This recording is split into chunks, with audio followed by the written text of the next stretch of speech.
ভাইফোঁটা পর্ব পার্ট 2। মামা বাড়িতে আমরা তো চলে এসেছি। সবার আগে মা আর মাসিরা মামাকে ফোঁটা দেবে, তারপর আমরা ফোঁটা দেবো দাদু ভাইকে আর ভাইদের। এবার আমাদের আসতে একটু দেরিই হয়েছে, সবাই ওয়েট করছিল। আসলে আজকের এই দিনটা সময় যে কীভাবে কেটে যায় বোঝাই যায় না। এই হচ্ছে আমাদের দাদু ভাই। প্রতি বছর ভাইদের সাথে সাথে দাদু ভাইকেও আমরা 3 বোন মিলে ফোঁটা দিই।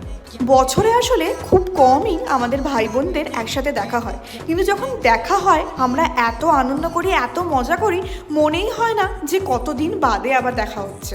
এই জন্য ডেলি অফিস থাকা সত্ত্বেও, এত দূরে পোস্টিং হওয়া সত্ত্বেও মনে হয় এই একটা দিন আমি না হয় আমার ভাই বোনদের জন্য দিলামই।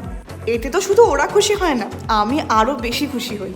আর এইবার মামা বাড়িতে গিয়ে আমরা বেস্ট ডিসিশন নিয়েছিলাম, সেটা হচ্ছে উনো খেলা। না হলে আমরা দেখি মুভি, সেটাও খারাপ হয় না, বাট এই গেমটাতে আমরা যা এনজয় করেছি আলাদা লেভেল।